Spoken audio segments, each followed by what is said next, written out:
And I said to myself, Robyn, you were born into a cult. You never knew it. And a dangerous, secretive one at that. And I said, Dad, you're my father. I'm your daughter, Robyn. Hello, how are you? Yeah. Get off my bloody phone and don't ever call here again. The last time I spoke to my mother, she picked up, Hi, Mum, how are you? None of your business. Would you like to hear about my broken shoulder then? Robyn, I've told you before, I'm not interested in you. I don't want to know anything about you. You mean nothing to me. And slammed the phone down. How many more kicks in the guts do you have to get, girl, before you realise that this is it? You've lost your family. There's no going back. Hi, Robyn. Thank you so much for meeting with me. We have had quite the challenge. I think this is our third time trying to meet, but like I said to you, your story is important. And if you want to figure it out, we will figure it out. So we are finally here today. You would like to share your experience in the Jehovah Witness Church, a little bit about the abuse that happened, the shunning within your own family, and I'm sure you have many other things you want to cover. So thank you again for being here today, and I will let you take it away. So, hi, Laura. At last, we've made it. Thanks for inviting me onto your channel to make some points. I would like to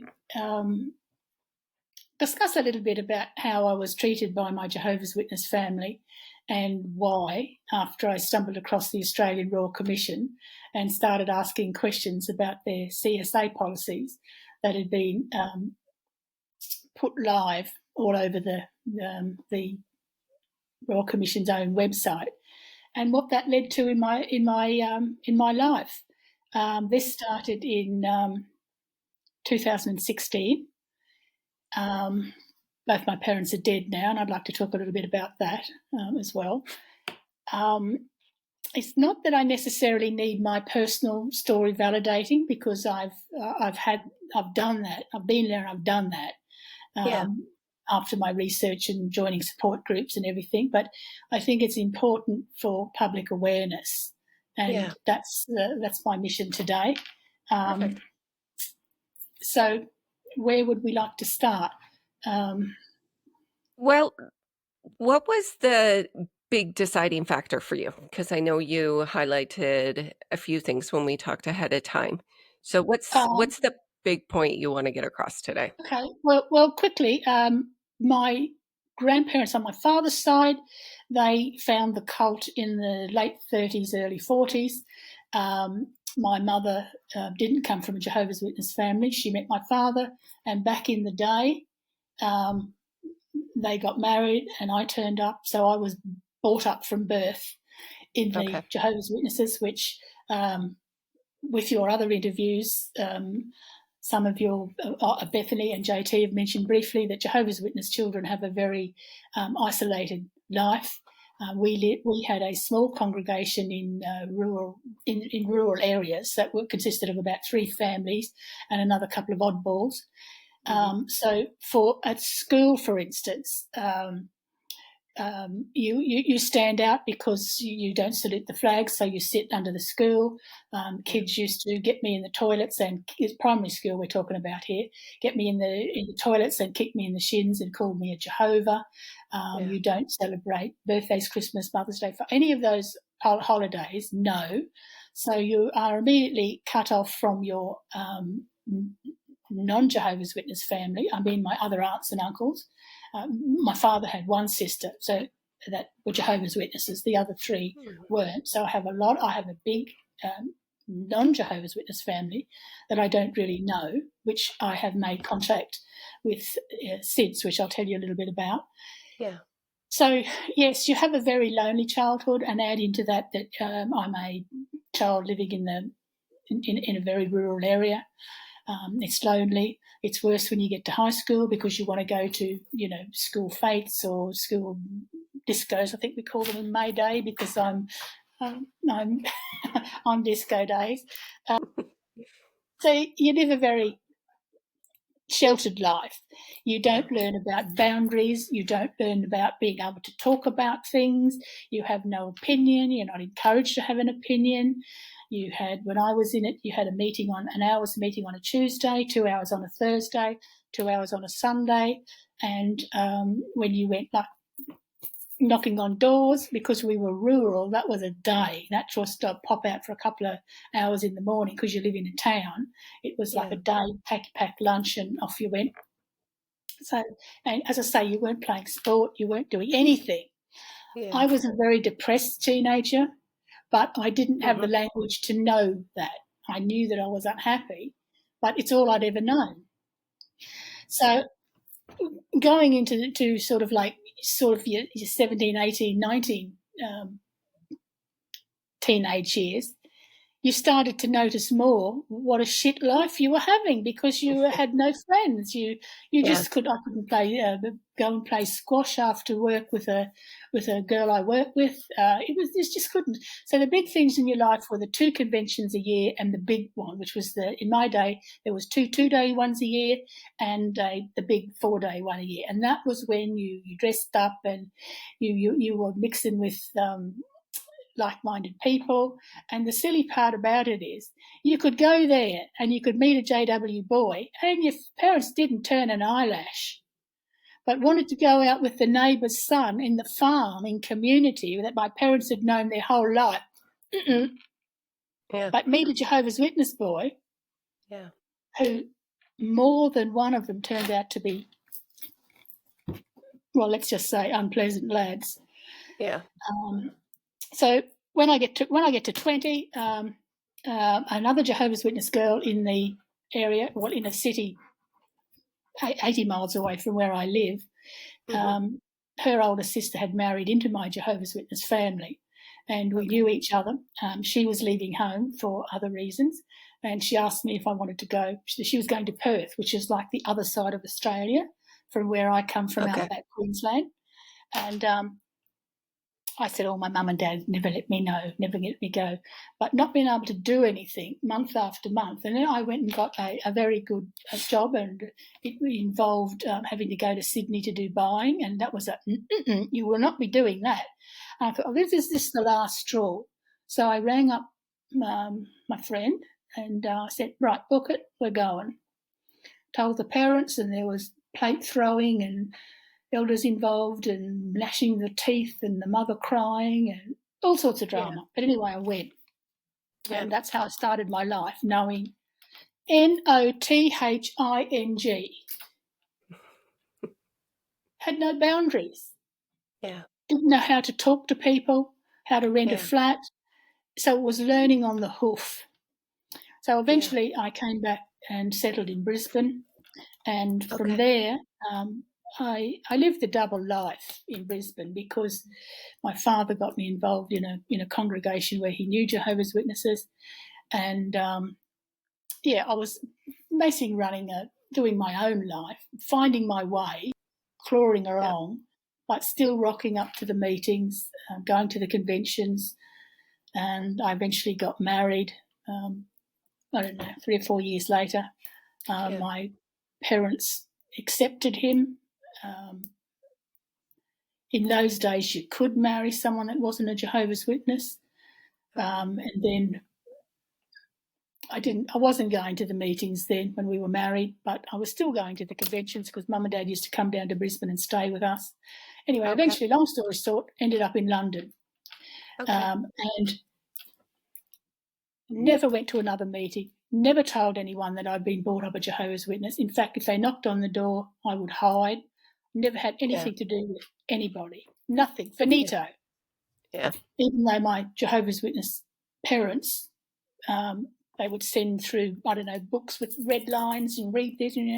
My sister and brother-in-law, they were in the Sydney branch, which is Australian headquarters down in Sydney. So all accounts, they were a Jehovah's Witness family.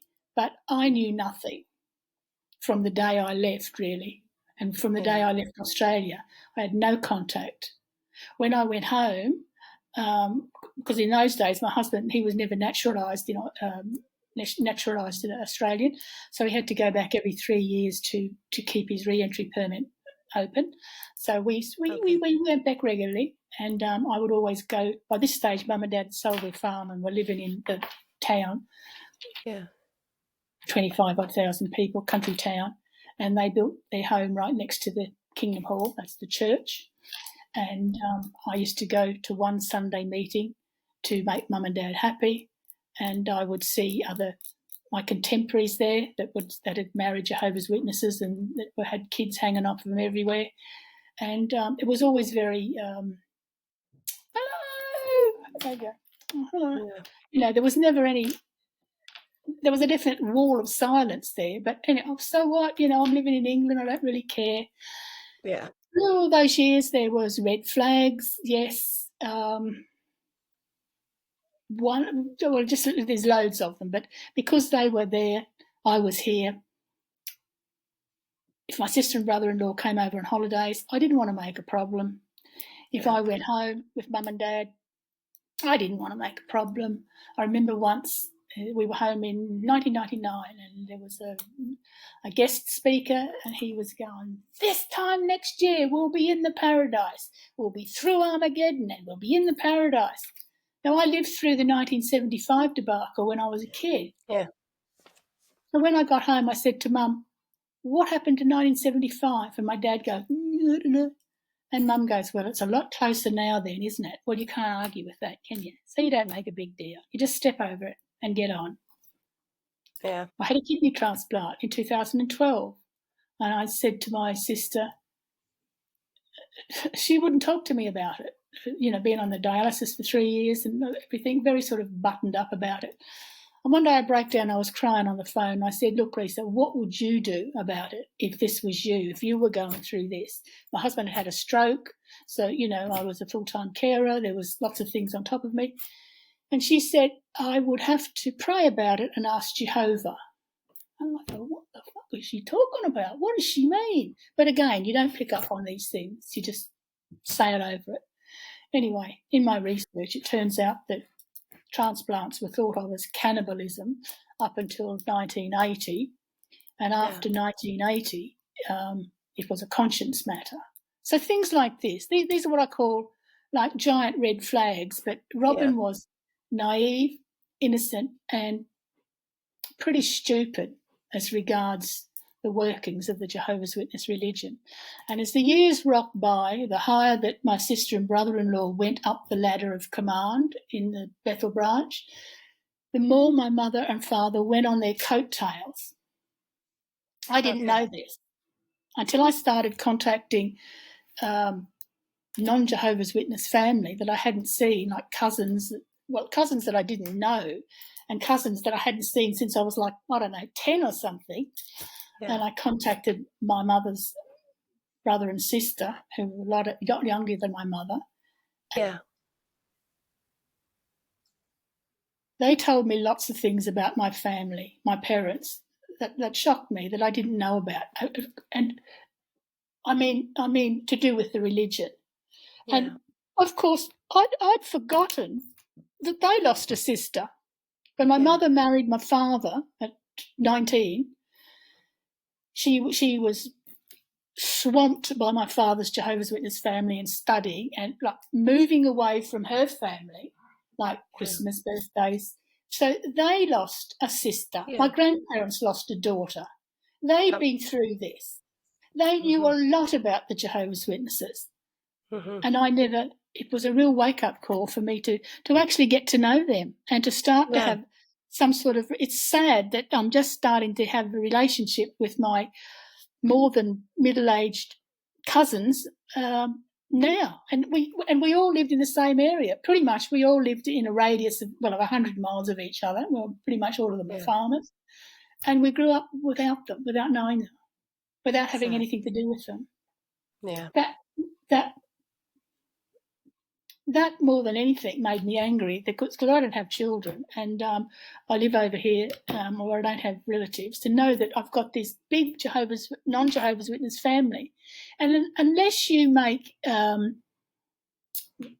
bonds with your cousins and your aunts as a child, Really, you rock up at my age and go, hey, do you want to be friends? It doesn't really work. You really need to build those relationships over the years. So, yes, I went off on a bit of a tangent there, but living that's good. Living over here and not knowing about it, and not interested in it, just getting on with life. Yeah. So, the first point I want to make is in 2016, I go to a theatre and there was a movie on called Spotlight. And I thought, oh, what's that about? I look it up on the internet. Okay, it's about the Catholic Church in the 90s where they're hiding PEDOPHILE priests and moving them from parish to parish. And I thought, oh, do I want to see that? Oh, it's got such and such in it. Oh, yeah, I don't mind him as an actor. I don't go for American movies as a rule, sorry. But I thought, oh, yeah, I'll go and see that. And while I was looking at that, Googling the comments about it, on the side of my newsfeed came up the Australian Royal Commission. And being an Australian, I thought, oh, I wonder what all that's about. So I go in. Yes, okay, the Royal Commission was set up in 2012 by the then Prime Minister, Julian Gillard, and their remit was to look into institutions that had been flagged to have a CSA problem. So many faith-based people started to come forward that they widened their scope to include faith-based groups, religions. So I'm looking down and I'm going, who's in? Oh, yes, then, yeah, the Catholics, this, and that. Oh, yeah, them, no, them, the Mormons, the Jehovah's Witnesses. What? What? So I find out that it's all been filmed live and it's all on the website, the Royal Commission's website. So I start to watch it. And they are interviewing elders from the Sydney branch, the head and all this sort of stuff. I won't say the names of the departments because it won't mean anything to anybody, because Jehovah's Witnesses have a secret code language. They use language that people don't understand. You'd have to explain what the terms mean. And they interview dozens and dozens of ex-Jehovah's Witnesses came forward to tell their stories. Commissioners travelled all over Australia to take statements and stories for all of the I think it was over 50 odd case studies that they did. Jehovah's Witnesses were 29, and so I was watching it. I was like, and the reason I was like that was because the Jehovah's Witnesses fought against going, by the way, fought until they were summoned to produce their CSA case files that they had in the Sydney branch, and then the commissioners took over and documented. Those documents that I sent you, Laura, that's a breakdown of them, and the other one is in detail. Yeah. And what is it? 1,006 members? 1,006. Yep. And do you want to highlight them, or do you want me to? Well, as I say, it's difficult to spend too much time on this because we haven't got really sort of a lot of time. But yes, 1,006 over 1,800 victims. Yes, 1,800 victims, and that's broken down in the other document with whether it went to a judicial, because they run the judicial inquiry themselves. So if he's guilty, if he says he's sorry, well, he stays in the congregation and he's just put on reproof. So only the small people know about it. The other congregants don't know about it. Like I said to my father when I was explaining this, and he said, oh, well, I'm going to the assembly this weekend and I'll be looking for, the word with P. And I said, Dad, they don't go around with it written on their forehead. You don't know. This is kept hush-hush. Yep. They don't go to the exactly. place. Well, and what was it, 99% of the accused were men. And what also is very interesting is that of those 1,006 cases that they found, that not one of them were reported to the police. That's They right. kept it all in-house. That's right. It's disgusting. And 579 of the perpetrators were actually familial abuse. So that's within the family. Within the family. Yeah. That's not just Brother Ken molesting a child. This is molestation within the family. And all these things shocked me.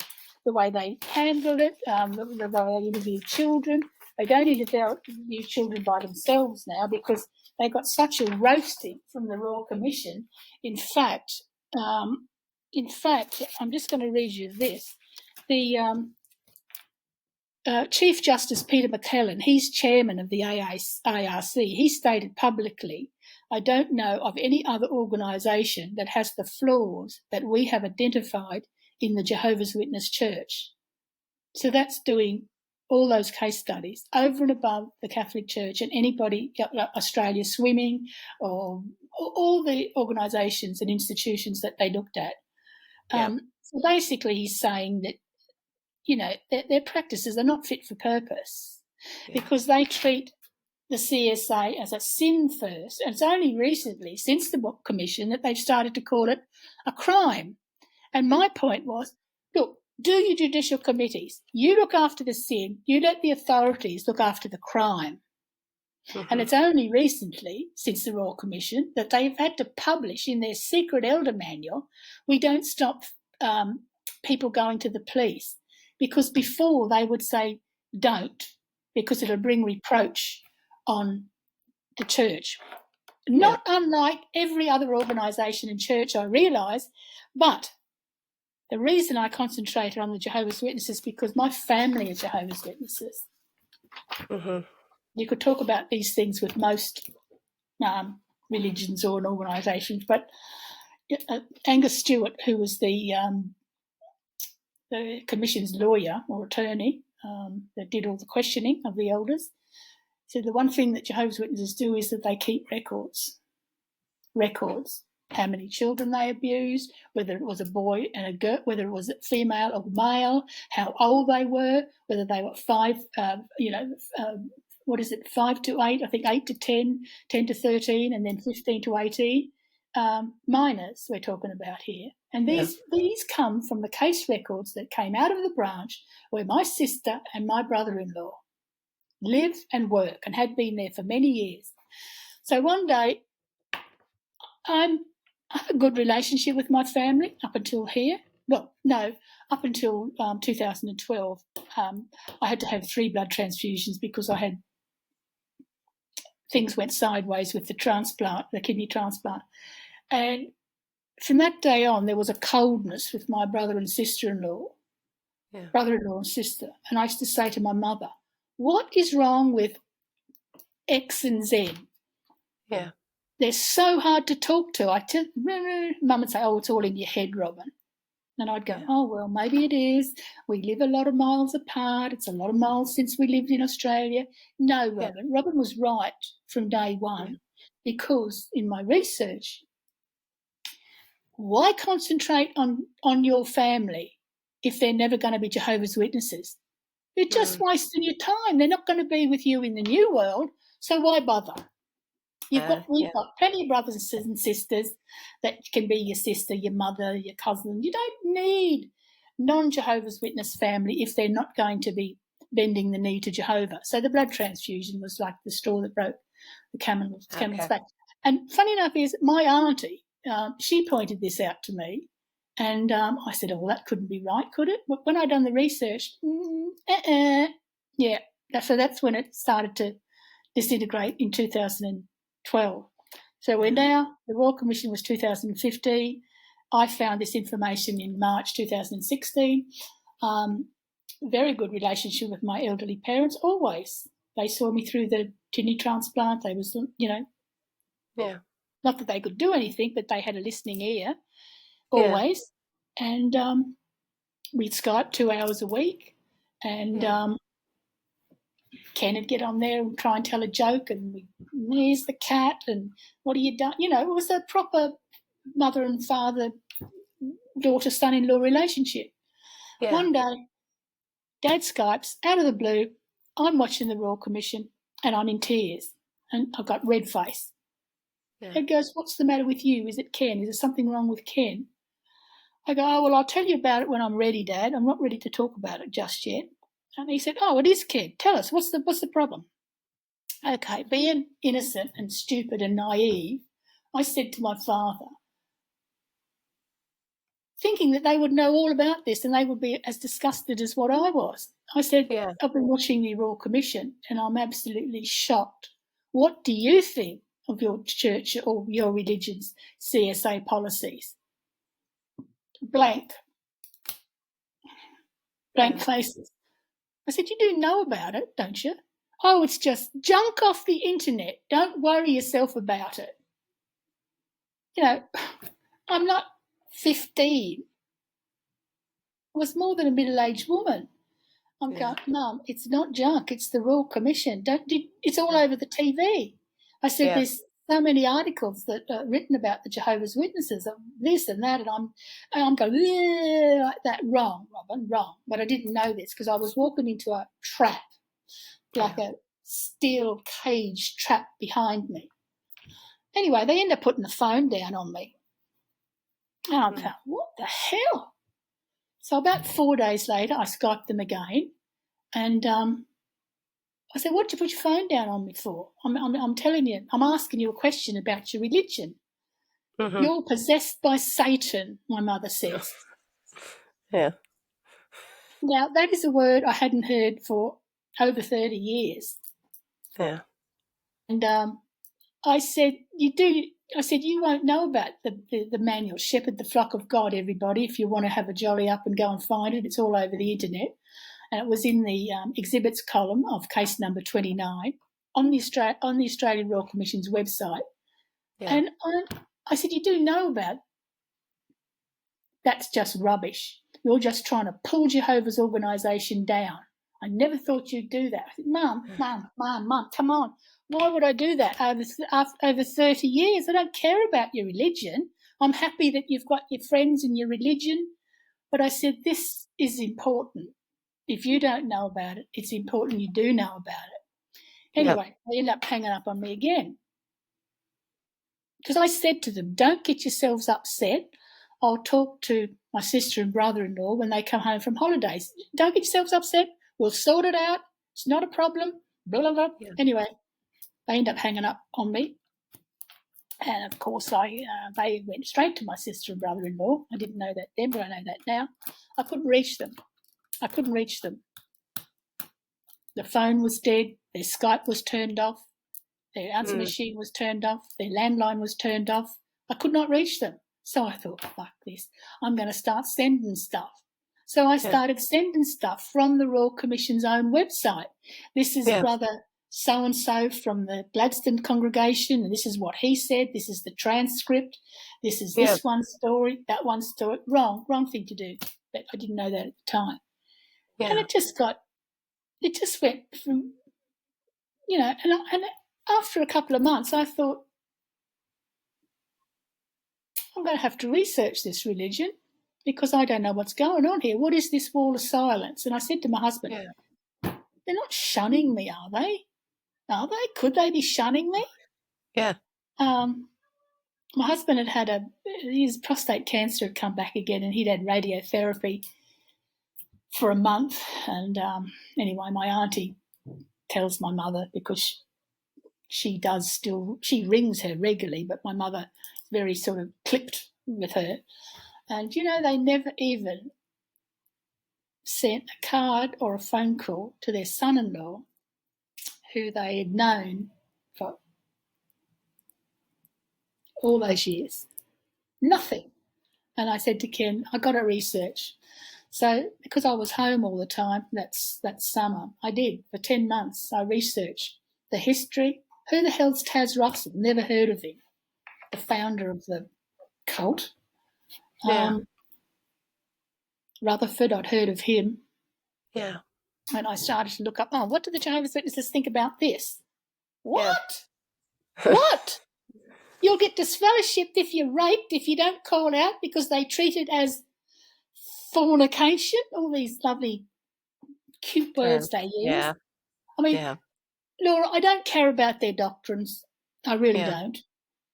But all these other things, and I said to my parents at one stage, I will be shouting about this from the highest mountain. I will. Yeah. I said, you're not going to listen to me, but you think you can treat me like a 15-year-old girl and shut me up like you used to. It's not going to happen. Yeah. When I went to see the movie Spotlight, I didn't know I was going to do this. I actually stood up in the balcony and started to speak about asked everybody if they could give me 10 minutes of their time. And I started to talk about the Australian Royal Commission and what it was all about, the Jehovah's Witnesses, their policies. Yeah. And the very worst thing is when someone is not repentant and they do disfellowship, which means it's a harsh form of excommunication, they still do not tell the authorities that now there is a PD at loose in the wider community. Yeah. And no one knows because the authorities haven't been told. Yeah. That's disgusting. It is. It was just unbelievable. So I done the research, took me 10 months, and I was sitting here one day at this very table, and I said to myself, Robyn, you were born into a cult. You never knew it, and a dangerous, secretive one at that. Then in the new year, I decided that I needed to find other ex-Jehovah's Witnesses. Mm-hmm. They must be out there because I'm seeing now on YouTube, because in the research I'm looking at YouTubers and you know, I'm learning about the great amount of Jehovah's Witnesses that have been disfellowshipped and shunned. Yeah. So I join an American group, I join a UK group here, and I join eventually I joined a worldwide ladies group, just for ladies only. Good for you. And good for you. Honestly, I mean, there's about 30 people a week joining that now. Yeah. It's just it's incredible. It's just going like that. Yeah. So as I say, time goes on, and that's when I decide, right, I'm going to start contacting sort of cousins and like my aunt and uncle that have still got alive, and sort of just get to know them, because and the stories I was told was shattering. But anyway, that moved on, and I was still ringing my parents. No, they cut me off Skype. I couldn't get them. Occasionally my mother would pick up the phone and say something. I'm not talking to you. You know, you don't love Jehovah. It was silly. Can I please speak to my father? No, he's not interested in speaking to you either. Crash the phone down. Yeah. So come about June, I decided I'm going to write about this, and I'm going to send it to every person in the world that I know, because I still had Jehovah's Witnesses emails that I would see when I went back to Australia, and we'd occasionally send an email about, I'm painting, or I'm having a trip to Europe, or, you know, just basic sort of stuff. Every Jehovah's Witness email that I had, every family member that I could contact, every Jehovah's Witness family member email that I had, every friend I had, every work colleague I had, I spoke to doctors, dentists. I mean, there was a day in my life there through those months that if I went out and I didn't tell someone about this, I'd had a bad day, because I just wanted everybody to know. So I sent this email, and I said to my mum and dad, I'm writing a lengthy email about the Jehovah's Witnesses CSA policies, and it's going to go viral if you don't contact me. And I thought they would. I sent them a video of myself begging them to please get in touch with me, because what would happen if they got sick, or if I got sick, or if I died or Dad died? How would we communicate as a family if you've got this wall of silence up? They never responded. I sent anniversary card, because anniversaries in our family was a big deal, because that was the one thing that you could do. Presents and anniversaries we'd always done. I sent that through that year. The following year I didn't send the presents, I just sent the card. Nothing. It got to a stage where I was just thinking, they were saying on the group here, which this is a support group, Robyn, you need to walk away from your family. They are too toxic. I couldn't sleep. I was struggling to eat. I was getting up, wandering around the house at night. I was in tears. I was even thinking of flying back to Australia and confronting them about this, but, my husband, he's quite a lot older than me, and he's had he's had the prostate cancer and the stroke, and I couldn't leave him by himself to hunt off to Australia for 3 weeks. It was just, I was driving myself insane, trying to work, I was trying to find the key to unlock the shunning, because I realised there was shunning then. I wasn't talking about anything Jehovah's Witness. I was concentrating on trying to get my family back. Yeah. To trying to find that key to unlock it. Yeah, there wasn't one. I'll just, how are we going for time? I'll just say here, the last time I spoke to my father was the summer of 2017, so that's sort of just over 12 months after this all started. Hello, Dad, how are you? Who's that? It's your daughter Robyn here, how are you? And he says, well, what's it got to do with you? And I said, Dad, you're my father. I'm your daughter Robyn. Hello, how are you? Yeah. Get off my bloody phone and don't ever call here again. Slams down the phone. Okay, that's telling me. The last time I spoke to my mother was 12 months later, because I would ring and I would leave messages on their answer machine because they wouldn't pick up. Yeah. She picked up, hi, Mum, how are you? None of your business.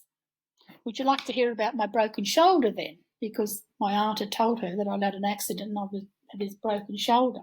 Look, Robyn, I've told you before, I'm not interested in you. I don't want to know anything about you. You mean nothing to me. And slammed the phone down. Simple. So Robyn decided, how many more kicks in the guts do you have to get, girl, before you realise that this is it? You've lost your family. There's no going back. Yeah. That was in the December. In the January, my auntie found out from my mother that my dad was in a nursing home. Okay. I drove myself mental trying to find out where he was. Anyway, they put him in a nursing home in another town, so I wouldn't have got through to him anyway. 3 months later, my brother-in-law rings up here at 11 o'clock at night because we're in bed. Bob's dead.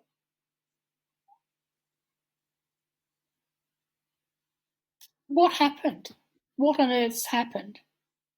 Well, it's none of your business, my brother-in-law tells me, an elder of the Jehovah's Witnesses, high-ranking in the Sydney branch. It's none of your business. And I said, don't be so stupid. He's been my father a lot longer than you've been his son-in-law. What on earth's happened? He didn't want you to know anything. And I said, oh, look, you're the adult in the family, not a man in his 80s. 86, I think he was, 87. I said, you make that decision to let me know. Don't you tell me what to do.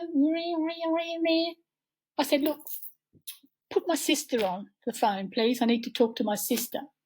And then he hangs up. So that was it. My auntie did manage to find out a few facts from my mother, but by that time they'd cottoned on that we were having a relationship, so they would not want to tell her anything. So then they put a lock on their answer machine. You had to have a secret code to even leave a message on their answer machine. And my auntie used to email my mother and say, will you get that lock off your phone so I can talk to you, please? Because she might be wanting to talk about her health or her husband or her family or something. But their relationship was taking a nosedive. Yeah. So it went on. I went into, because, back in the day I thought, I've got to get to a convention. What I'll do is I'll ring up the branch here in this country, ask them about the Royal Commission. No, they didn't know anything about it. That's strange. This is when I was stupid. They said, oh, you'd have to ring the Australian branch for that. So I ring the Australian branch and they go, oh, well, yes, but that's all been sorted out now. I didn't want to talk. No, sorry, we've got to go now, basically. And I go, well, that's not right. So then I went to a convention. This was back in 2016. And I thought, I'll just go up and ask an elder. Well, I was asking them, and they, no, I know nothing about it. Anyway, I eventually found a little hut where all the walkie-talkie people are that organise the crowds. There's about 12,000 in that auditorium and about 5,000 in the next auditorium, which was Polish-speaking Jehovah's Witnesses. So Robyn goes in, because I'm stupid and innocent then, and I just say, are there any elders in here? And they just go, because they're all elders. And I said, could I talk to somebody about the Australian Royal Commission first, please?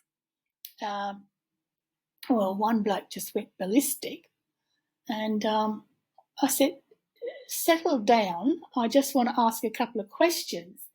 Anyway, two of the deacons, the ministerial servants, burst through the doors and go, there she is. That's the one in the red top. She's the one that's asking questions. And they had me up against the wall.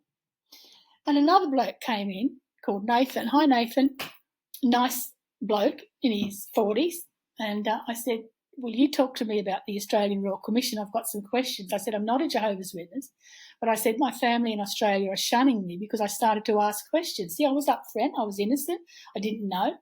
Anyway, I sat and I talked to that man for close on 40 minutes. And though he said, I can't answer your questions, I can't comment, that man had tears in his eyes while he spoke to me. He knew what I was saying was true. Yeah.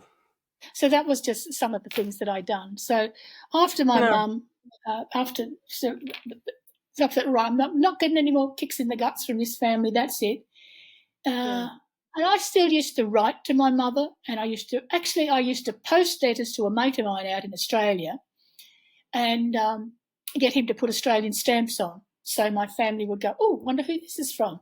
And they would open it because I'd get my neighbour to write in a different hand on the envelope and he put an Australian stamp. I tried everything.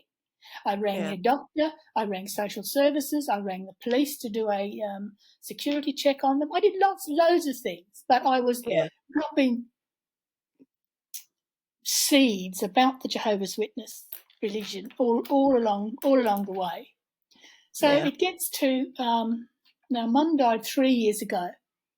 I get a phone call from a non-JW member of my extended family, and she emails me and says, I'm sorry to hear your mother's died. I go, what? Yeah. They didn't tell me, Laura. They didn't even tell me. Too bad. I couldn't get through. I couldn't email. I couldn't I couldn't this. I couldn't that. I just couldn't. And my auntie, she rang up my dad's older sister who was still alive, well in an old lady, sort of asking for some details, and found out that, yes, my mother got cancer and didn't have treatment and died pretty quickly 3 months later. But I didn't know. Yeah. So Robyn says, Robyn, how many more kicks in the guts have you got to have before you walk away from this family? But again, I wrote to my sister, nothing back. And then I get my father's will. I'd always been executor of his will with my sister. He says there that I'm a loveless daughter and entitled to nothing. They went to their graves. He went to his grave, kicking his own daughter to the curb over his cult. I've never called it a cult to them. I've never called it a sect. I never discussed their doctrines. I never done anything. It was just originally about the Royal Commission. But then it was trying to get my family back, because when they said on the Facebook group to me, Robyn, walk away, you're making yourself sick, they're too toxic. I thought to myself, I'm not doing that. This is my family. This is my only family. I'm not doing that. That's a stupid idea. And it took me 2 years before I done that. Yeah. So then, as I say, I couldn't talk to my sister. I wrote letters, I sent cards, whatever. And Mum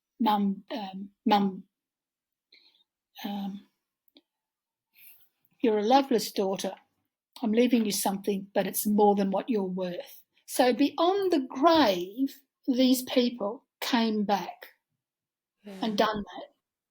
Yeah. And all I'd ever done, and I repeat again, I'll go back to what I said at the start here, all I ever done was ask about their policies that I'd seen at the Royal Commission. It's all in the public domain. It's all on the Royal Commission's website. Yeah. So that was, Mum died 3 years ago. So it's coming up 10 years now, next March, since all this started. So my sister, I don't know where my sister and brother-in-law are, whether they're still alive, where they're living, what they're doing, I don't know. And she's my only sister. And they have no children, and I have no children. We are quite a nuclear family. Yeah. And when she was about 30, I said, when are you guys having children? No, we've decided not to have children because we're waiting. We don't want to bring children into this old system. We're waiting for the paradise. And again, another red flag, and Robyn just goes, whoosh, straight over Robyn's head, never commented, never said anything about it. But that is their thinking. And that's fine. But if Robyn had been living in Australia, Laura, for all those years, this would have come to a head much earlier, because I would have been saying things as they came up. I would have been saying things, but not wanting to upset upset the trolley, so to speak, from the other side of the world. I let so many things go, and I lost my family because of a cult. That's too bad. That's a lot. That's a lot to unpack. So. Yeah, and of course there's lots of little cute stories in between that, but we haven't got time to go into them all. But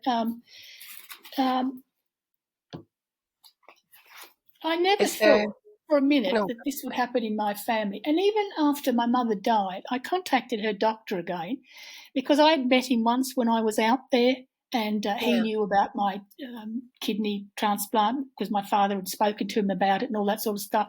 And when I'd contacted him a couple of years earlier, I wanted to know whether my father had dementia, because I'm thinking, there's got to be a reason why he won't speak to me. I am the golden child sort of thing in his eyes. So I had spoken to him before. So when my mother died, I tried to contact the surgery again, and the reception kept saying, well, someone will get back to you. I'll leave it another week. Someone will get back to you. I'm ringing Australia all the time. And eventually I get a letter from their surgery practice telling me that my mother and my sister had put a legal document in place and registered it with the surgery that if Mrs. Bass ever rings and wants information about Mrs. Abbott's illness and death, that you are to tell her nothing. And the receptionist, she said, we've never come across this before. I'm so sorry, but we've had to get this to the lawyer and find out whether we would be in, strife, really, if we do tell you anything. I'm sorry, we can't tell you anything. That's too bad. Can't you, I know in Canada you can order people's death certificates. Can't you do that? Well, I know what she died from because my auntie rang my dad's older sister, and though she was very guarded on the phone and didn't want to talk about it, my auntie, that's how I found out that she'd been diagnosed with cancer and that she died 3 months later. She opted not to have treatment, and she was, my parents were old, and I always used to think, I am so lucky to be my age and still have both my parents in my life. Yeah. I used to say to them, because they would say to me, oh, Robyn, we can always talk to you. You make us laugh and you tell us stories. And X and Y in Sydney, they've never got time for us because my sister's 5 years younger than me. They've never got time for us. They're always so busy. And they would cry on the phone and go, well, we don't know what's going to happen when we get older. And I'd say, look, Lisa is my name, my sister's name. Lisa and I will handle it. you can be assured that we will do the best possible thing that we can do for you and Dad in any situation that you have with your health. We will. We're your daughters. We will. They would cry, I would cry, whatever. But my sister did tell me, I think in 2015, that they cut me off as being a, what do you call it? Not a guardian, like a power of attorney? Yes, that's the word. And I said, why? I said, we are the daughters. We handle Mum and Dad's health situation, not you and your husband. Oh, well, it's just so much easier. We're over here and you're over there. And I go, stupid me goes, oh, well, yeah, that makes sense. But the reason is why, because, if my parents needed a blood transfusion or for any reason, they don't want Robyn coming along and putting a sticky finger in the pie. So they took that completely out of my hands, even though all those years I would speak to my mum and dad, or mum and dad would speak to me, and Dad would say, we've got this will, and every time I'd go home, he'd take me into the office and say, now this is where our stocks and shares are held, and this is this, and this is that. And I'd go, Dad, please, don't go down that line. Yeah. But all it took to turn our whole family, our small family, upside down. And Laura, I was angry, sad. Then I was more angry than sad. Then I was more sad than angry. Until you reach a point, no, I'm not doing this anymore. I am walking away, and I'm not going to be begging you anymore or sending cards and letters and sitting on phones and getting, not being able to get through on your answer machine. And, I rang my auntie and she put the phone down on me. The whole thing, you have to walk away. You have to, and I would say to people, anyone that's leaving, because the stupid thing about it is, Laura, all those years that I was out of it, I still had the fear of Armageddon in my head. Yeah. Every time there'd be a world, a country at war or massive earthquake or something, I'd be going, is this it? Now, I never discussed it with my husband. It was right in the back of my head somewhere. Is this it? Yeah. Is this the start of Armageddon? So when I was doing my research, I said to myself, why? You are a mature, more than worldly woman that's been out of it for over 30 years. Why would you have this in your head still? Yeah. Well, of course, the answer is she was brainwashed, Robyn. Yeah. And you never made any effort through all those years to do any research. So people that leave, I always say research, and then research again until you get that shit out of your head, because it's been in your head since you was a child. Yeah. Pictures of fireballs coming from heaven. And I used to have, well, I suppose in this day and age you'd call it night terrors, about Armageddon. I was too frightened to get out of bed and do a wee at night and go to the toilet because I thought demons lived under the bed.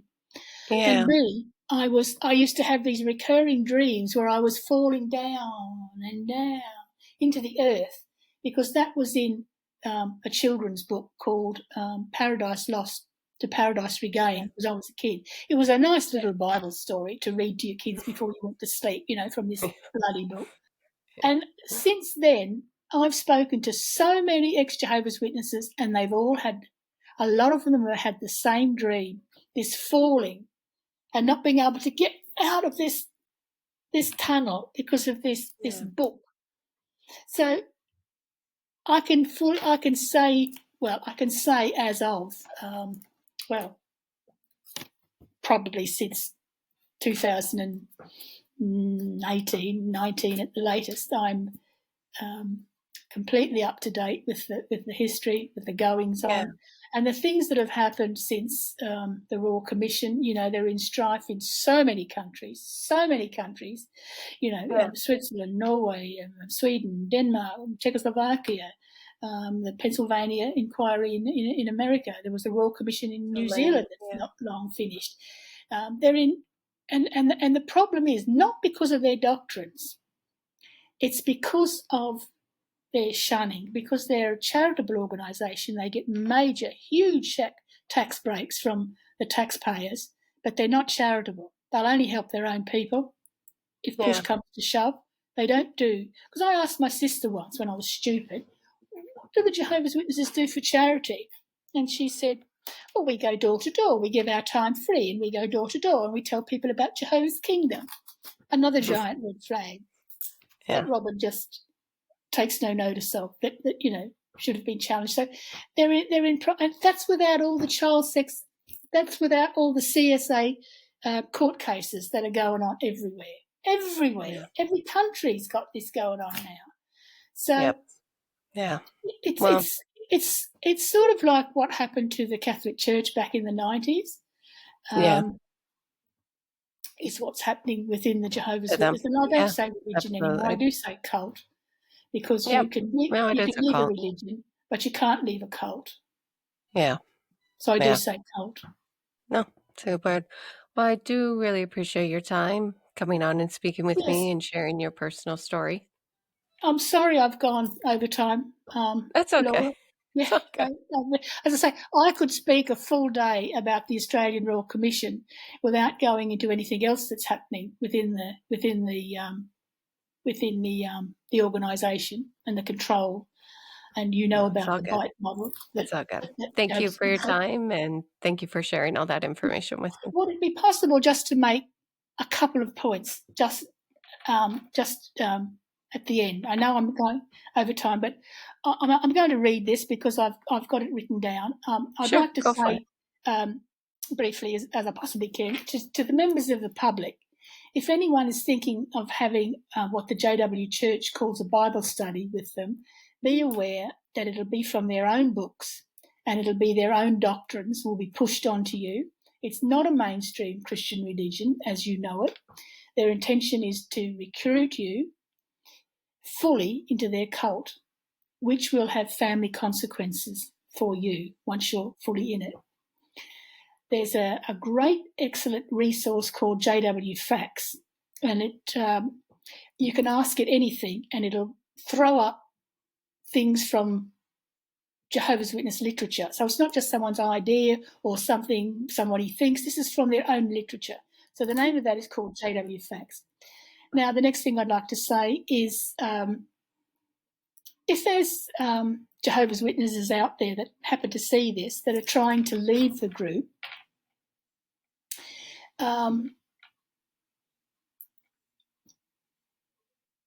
we know that it's difficult to leave. We know about the mandated shunning policy. We know that you're frightened that you're going to lose your family if you start asking questions, or you just decide, no, it's not for me anymore. I was baptised at 11, which is a life commitment, even though you can't vote, drive a car or get married or do anything. It's a life commitment.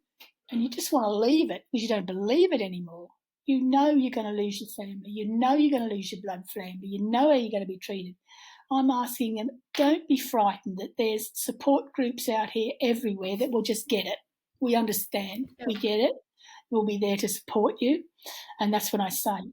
Do your research and then just learn about the information control, the emotional control, the thought control that this cult has over your mind. The last thing I want to say is to current Jehovah's Witnesses. We don't hate you.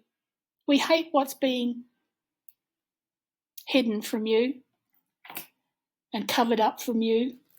And I encourage you to pull back the curtain just a little bit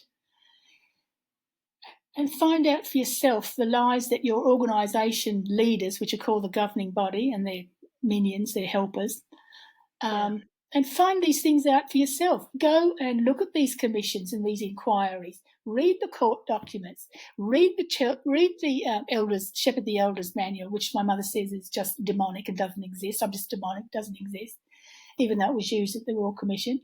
Read that manual. Research your history. Don't research on your own website where the lies are. Go out. Look at the documents outside. And secondly, to think about the cruel, conditional love that you have towards your child, your parent, your auntie, your uncle, or any member of your family that leaves, or any Jehovah's Witness that wants to leave. Think about the conditional love. Love, love, love, love, love, friends and friends. You leave, mate, you're dead. That's not love. That's conditional love. And I ask Jehovah's Witnesses to think about that, because we know that you're only going to wake up when you're ready to. And I know this because there's untold thousands and thousands and thousands of us all over the earth, and we're all living happily fulfilled lives once you put the hard work in. So that's my closing comments, Well, Laura. that's great. Thank you so much for coming on and sharing with me. Okay, Laura. Nice to meet you.